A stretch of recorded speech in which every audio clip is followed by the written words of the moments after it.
Bismillahirrahmanirrahim. Assalamualaikum warahmatullahi wabarakatuh. Alhamdulillahirrabbilalamin. Puji syukur atas kehadirat Allah Subhanahu wa ta'ala yang telah memberikan kita semua kesehatan sehingga kita bisa melakukan pembelajaran daring.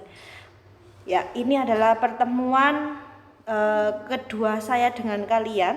Yang pertama sudah tatap muka, namun hanya sebentar saja. Tapi untuk hari ini adalah pertemuan kedua yang sudah memasuki ke pembelajaran, kegiatan pembelajaran. Meskipun dengan daring, harapan semoga kalian tetap semangat. Oke, untuk pembelajaran saya dengan kalian yaitu hardware dan software. Nah, hardware dan software ini adalah mata pelajaran khusus untuk siswa-siswi SMK Muhammadiyah 1 Pandaan yang masuk di kelas 10 TKJ 2, yaitu kelas 10 kelas industri Intel ya. Jadi untuk pembelajaran hardware software, kenapa ini harus diberikan? Karena memang spesial. Untuk hardware dan software itu adalah pembelajaran yang paling dasar. Ketika kalian tidak memahami hardware dan software, kalian tidak akan bisa mengikuti pembelajaran yang lain. Ya, karena memang namanya dasar, berarti kalian harus benar-benar memahami mana yang termasuk hardware dan mana yang termasuk software. Oke, untuk satu semester ke depan kita akan mempelajari beberapa bab, yaitu yang pertama merakit personal PC, kemudian yang kedua adalah instalasi operating system atau sistem operasi, kemudian yang ketiga merawat PC, dan keempat adalah troubleshooting PC. Namun sebelum kita masuk ke merakit personal PC, alangkah lebih baiknya kalian mengenal dulu hardware. Apa sih hardware itu? Ya, apa sih perangkat keras itu? Jadi kalian harus benar-benar memahami sehingga kalian nanti bisa melakukan perakitan personal PC ya, atau PC komputer gitu. Pada dasarnya sebelum kalian memasuki ke peralatan dan atau komponen PC dan spesifikasi masing-masing, saya jelaskan dulu mengenai pembelajaran sistem komputer itu seperti apa. Jadi sistem komputer itu harus ada yang namanya hardware, software, dan brandware. Jika salah satunya itu tidak ada, maka semuanya tidak akan bisa berjalan. Hardware itu apa? Hardware itu adalah perangkat keras, perangkat yang bisa dipegang apa saja ya. Ya monitor, ya CPU, ya mouse, ya keyboard, dan lain sebagainya. Kalau kalian tidak ada salah satu perangkat itu, maka sistem komputer tidak akan bisa berjalan. Begitu juga software. Tanpa adanya software, kalian juga tidak akan bisa menggunakan komputer, tidak akan bisa menggunakan hardware itu. Karena kalau tidak ada sistem operasi, komputer tidak akan bisa berjalan. Nah, ada hardware atau perangkat keras, ada software atau perangkat lunak, tetapi tidak ada brandware, tidak akan bisa berjalan. Siapa yang akan menjalankan kalau bukan si user? Jadi brandware itu adalah usernya. Kalau hardware itu adalah perangkat kerasnya, kalau software itu adalah perangkat lunaknya, kalau brandware itu adalah si pengguna. Tanpa ketiganya saling bekerja sama, sistem komputer tidak akan bisa berjalan. Seperti itu ya. Oke, sekarang sebelumnya saya perkenalkan dulu ya, nama saya Ibu Afidah Hatik Fathur Roya, biasanya dipanggil Ibu Fida. Rumah saya di Candi Tunggul Wulung, Pandaan. Mungkin kalau misalkan ada yang mau main-main ke rumah, mau belajar-belajar ke rumah, boleh silakan. Rumah saya di Candi, di Kedai Mom atau di Warung Sego Jagung Makju. Di situ rumah saya, nanti boleh belajar di sana karena di sana juga free wifi. Oke. Untuk pembelajaran selanjutnya yaitu jenis-jenis peralatan atau komponen PC serta spesifikasi pada masing-masing komponen itu. Kenapa kok kalian harus mempelajari ini? Karena memang di perakitan personal PC harus mengetahui komponen-komponen PC-nya. Kalau salah satu kalian tidak tahu, misalkan nih ada komputer saya tidak bisa nyala seperti itu. Mungkin kalau kalian cari di Google, RAM-nya mungkin yang bermasalah. Nah, kalian kalau tidak tahu mana yang disebut RAM, ya bagaimana kalian bisa untuk membenarkan komputer seperti itu. Oke. Nah, jadi kalau semisalkan kalian mau merakit PC, itu harus mengetahui spesifikasi seperti apa yang cocok dengan masing-masing perangkat komponen, karena kita tidak mungkin asal milih kemudian ditancapkan. Kalau misalkan motherboardnya itu tidak kompatibel, ya berarti tidak akan bisa digunakan, seperti itu, percuma. Selanjutnya kita akan mempelajari tentang motherboard. Ya, motherboard itu adalah komponen yang paling utama, karena di situ beberapa komponen tertancap atau terhubung langsung dengan motherboard mengatur, ya seperti itu. Oke, motherboard itu biasanya disebut dengan papan ibu. Ya, dia berbentuk board elektronik utama yang mungkin kalian sudah saya tunjukkan waktu di komputer lab atas.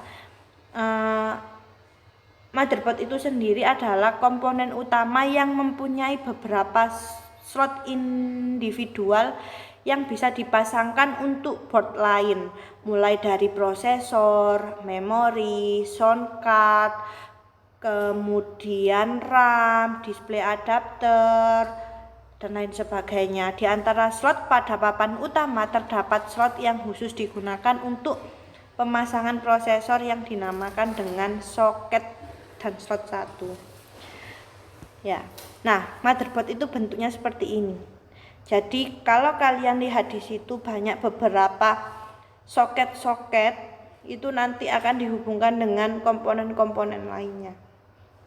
Kemudian yang pertama adalah fungsi motherboard, digunakan untuk meletakkan atau memasangkan berbagai komputer. Ya, salah satunya yaitu prosesor. Kemudian ada media transfer data dari komponen yang bekerja di dalamnya. Jadi yang mengatur dari input kemudian menghasilkan output itu diproses atau melalui jalannya motherboard. Ya. Nah, slot atau soket prosesor ini juga nanti yang menentukan mana yang prosesor mana yang cocok atau yang bisa digunakan pada motherboard yang kalian pilih. Kemudian, di sini ada macam-macam soketnya. Kalau misalkan kalian mau merangkai AMD, berarti kalian harus menggunakan soket 462, ya kan? Itu kenapa kok kalian harus memilih yang kompatibel, berarti harus menyesuaikan. Kalau saya menggunakan prosesor Intel Core i3, saya harus menggunakan soket apa?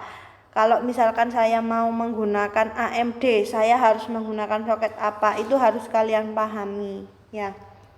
Oke, kemudian selanjutnya ada chipset motherboard.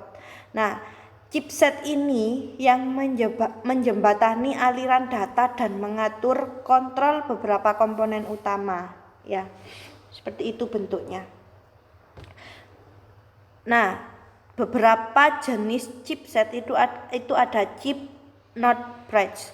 Dia berfungsi sebagai pengatur alur data kinerja prosesor untuk berhubungan dengan komponen utama. Misalnya slot memori atau RAM, ya. Kemudian ada chip short bridge. Dia berfungsi sebagai pengatur alur data kinerja prosesor untuk berhubungan dengan komponen sekunder. Kemudian ada cache memori eksternal. Ini kecepatannya lebih cepat daripada memori utama. Jadi cache ini terletak di antara memori utama dan register pemroses, berfungsi agar pemroses tidak langsung mengacu pada memori utama agar kinerjanya dapat ditingkatkan. Kemudian ada cache memori eksternal atau L2. Ya, itu berarti ada di luar. Nah, ini bentuk-bentuknya. Ada memori jenis DDR, ada DDR1, dari slotnya itu sudah berbeda. Kemudian ada DDR3, ada DDR2. Ini yang disebut dengan memori atau RAM. RAM itu Random Access Memory. Dia berfungsi untuk sebagai penyimpanan sementara. Ya, kenapa kok penyimpanan sementara? Jadi ketika komputer itu melakukan sebuah proses berjalannya komputer itu akan disimpan terlebih dahulu di memori ini atau di RAM, baru nanti langsung dihapus sementara, dihapus gitu. Jadi setelah prosesnya itu sudah selesai berarti dia akan terhapus secara otomatis. Kemudian ada CMOS atau BIOS. Nah, kalau misalkan CMOS ini berfungsi untuk memberikan waktu, kalau misal waktu secara otomatis kayak waktu tanggal, kemudian jam, itu CMOS. Kalau misalkan CMOS itu berbentuk seperti baterainya jam tangan. Kalau misalkan itu habis ya berarti nanti akan mereset ulang sesuai dengan tanggal produksi. Nah, CMOS ini adalah chip yang berisi software BIOS.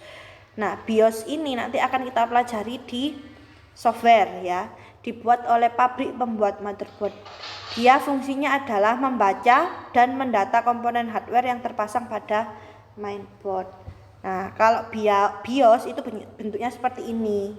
Kalau ini adalah BIOS tampilan komputer yang lama. Ya, jadi sebelum masuk ke komputer, kalau misalkan kita menggunakan pengaturan masuk ke BIOS, dia akan menampilkan seperti ini.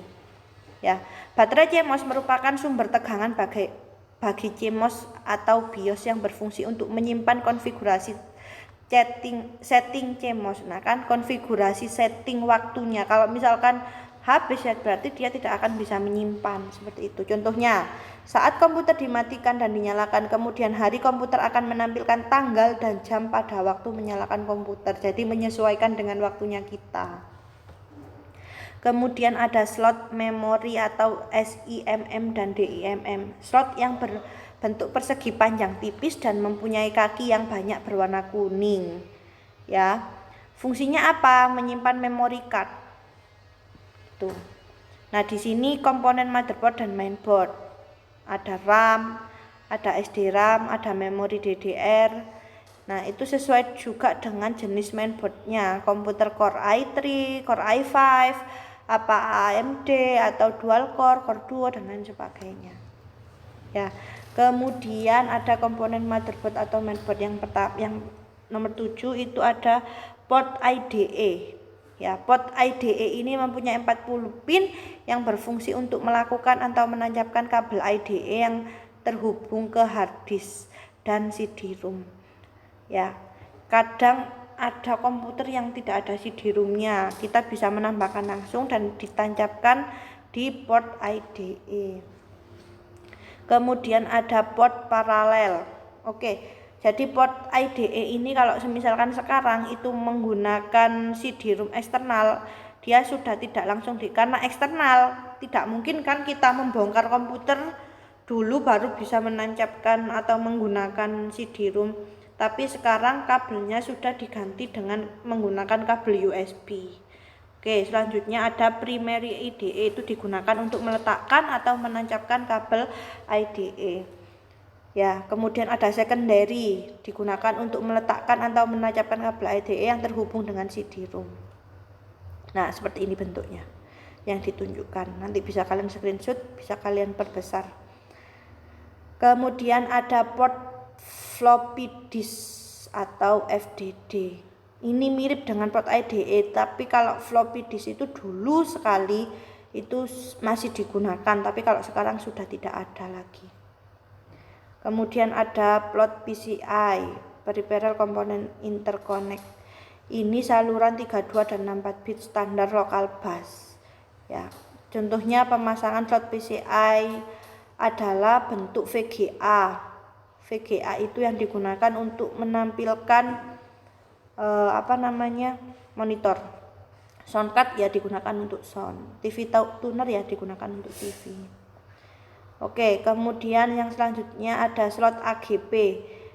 Ini jenis baru yang menggunakan saluran 128 bit dan khusus untuk meningkatkan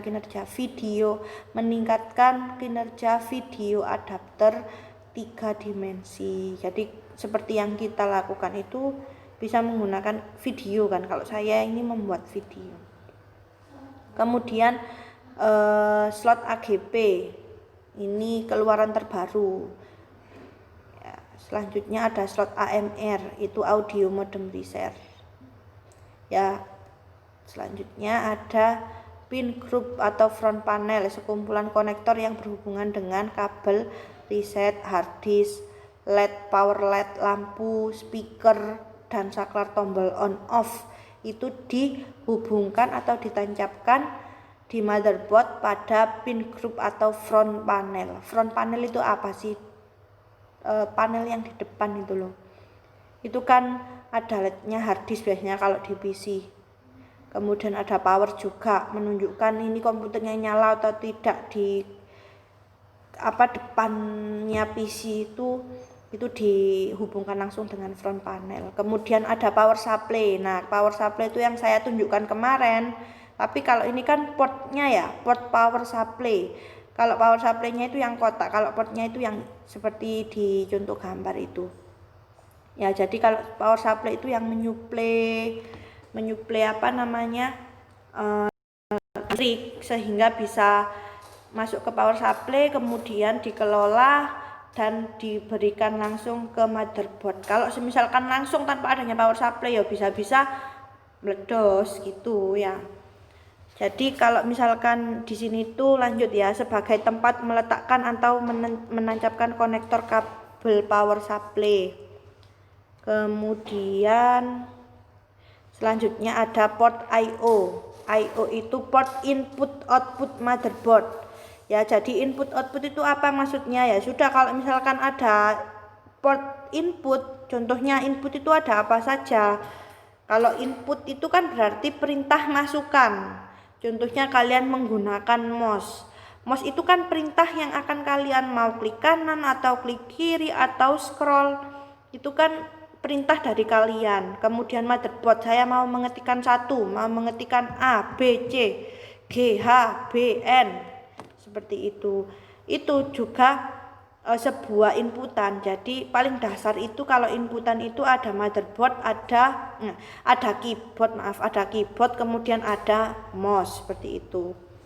Jadi itu inputannya. Kalau misalkan inputan berarti otomatis kalau dulu menggunakan port serial, kalau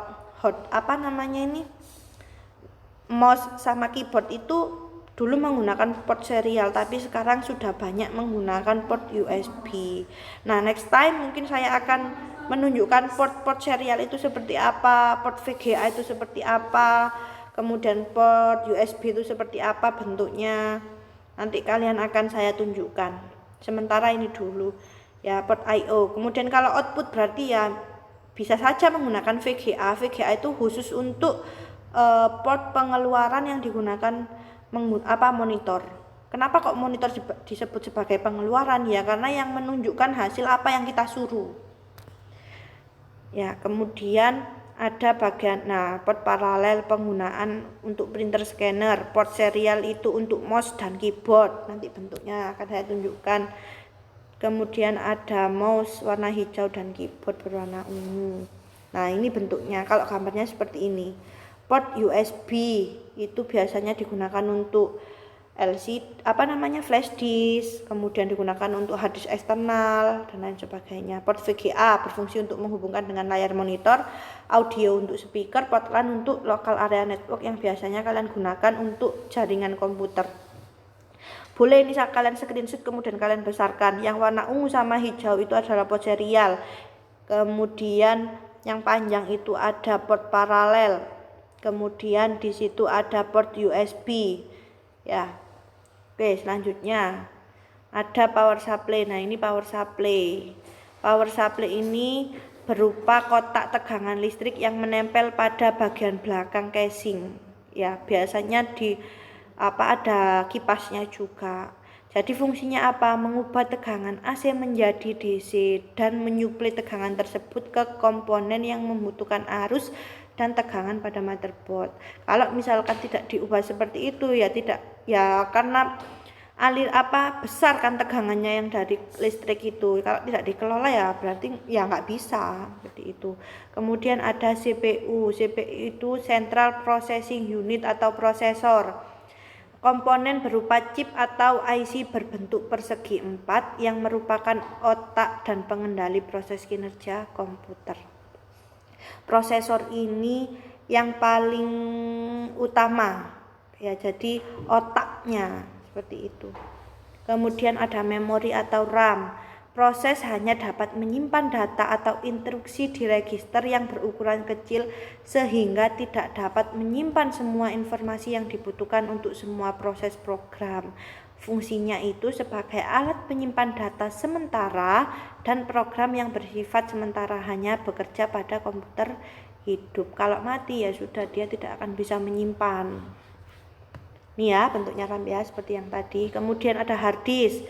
Nah kalau hard disk ini sebuah penyimpanan permanen. Kalau RAM itu untuk sementara, kalau hard disk itu untuk permanen. Kalau kalian mau menyimpan foto, mau menyimpan file, mau menyimpan lagu dan lain sebagainya di hard disk, kalau misalkan komputernya dimatikan, dinyalakan lagi, apa yang kalian simpan itu masih ada. Ya biasa C, ada di D, ada di E. Kemudian sistem operasi itu juga ada di hard disk penyimpanannya. Ya, hard disk itu komponen yang berbentuk persegi 4 yang berisi platter atau piringan yang mirip dengan piringan hitam.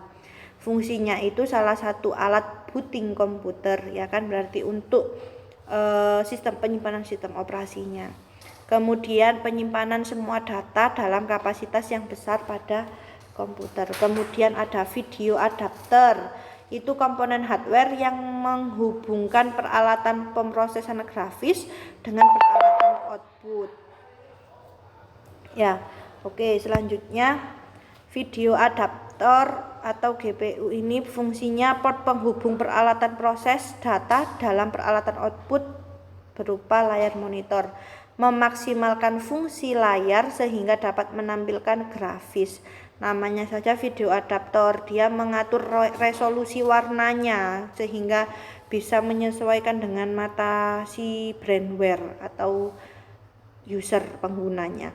Kemudian dapat mempercepat semua kinerja software, kemudian menunjang pengguna komputer untuk games, kemudian menampilkan kualitas gambar terbaik untuk pemutaran file jenis CD dan DVD. Nah, contoh VGA card itu seperti ini. Ini yang lama ini ya. Kalau yang terbaru boleh kalian cari referensi sebanyak-banyaknya. Kemudian ini bentuknya sound card, berarti sound card ini yang hardware komponen yang menyimpan, yang bisa digunakan untuk pengeluaran suara. Ya, contoh apa fungsinya untuk mengolah data berupa audio sebagai penghubung output audio ke speaker, sebagai penghubung input suara ke komputer melalui mikrofon. Jadi kalau misalkan kalian bisa membedakan input dan output, kalau kalian menggunakan speaker itu adalah inputan, kemudian outputan itu berarti keluar sebagai suara yang ada di speaker, seperti itu. Kemudian ada cooling device atau heatsink fan. Kenapa? Karena yang apapun yang berhubungan dengan listrik itu pasti akan menghasilkan panas. Nah, bagaimana caranya biar prosesor itu tetap dingin? Pasti di atasnya selalu dikasih heatsink fan atau kipas. Ya, dia peralatan pendingin yang berbentuk kotak atau bulat. Fungsinya apa ya? Mendinginkan prosesor, sirkulasi di dalam casing dan lain sebagainya. Nah, kalau casing sendiri, kalau misalkan kalian merakit PC tidak ada casingnya dan posisi heatsink itu berputar, apakah tidak berbahaya kalau tidak dikasih casing? Nah, agar lebih aman, makanya perakitan itu harus ada casingnya ya. Jadi casing itu pembungkus meletakkan komponen hardware, misalkan power supply, motherboard, CD-ROM, DVD dan lain sebagainya. Kemudian penentu kinerja sistem karena berkaitan dengan suhu yang dihasilkan. Nah, makanya kenapa lebih banyak menggunakan besi, yaitu karena memang berkaitan dengan suhu juga. Kemudian mendukung tampilan komputer ya. Semua pasti lihat dari casingnya. Kebanyakan orang tidak melihat spesifikasi. Kalau orang tidak paham atau awam dengan komputer, lihat casingnya bukan spesifikasinya, seperti itu kan. Jadi kalau spesifikasinya kecil, kalian berikan casing yang bagus, kalian bisa menjual dengan harga yang lumayan, seperti itu. Tapi seperti yang kata Pak Adit kemarin, bahwa IT itu tidak boleh berbohong, jujur. Kalau harganya sekian dibilang sekian, seperti itu ya. Nah, ini contoh casing. Kalau yang sebelah kiri itu kan sudah sangat menarik. Kalian bisa lah nanti merakit komputer, kalau bisa sebaik mungkin, kemudian kalian jual kembali dengan harga yang lumayan, dengan ya bisa dibuat kalian untuk wirausaha, seperti itu. Itu saja mungkin dari saya. Sementara kalau misalkan kalian tidak paham, kalian bisa melakukan komentar di bawah ini, dan jangan lupa absen juga. Kalau misalkan kalian ingin tahu spesifikasi komputer yang terbaru boleh kalian mencari di internet, itu banyak sekali. Kalian sekarang itu memang harus diwajibkan untuk bisa bereksplorasi sendiri, bisa belajar sendiri, apapun mandiri, karena memang sudah saya sampaikan, jiwa teknik itu harus mandiri. Itu saja dari saya, selamat belajar, terima kasih, wassalamualaikum warahmatullahi wabarakatuh.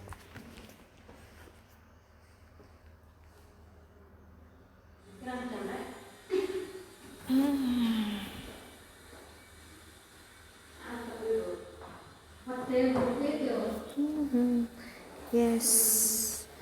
Stop.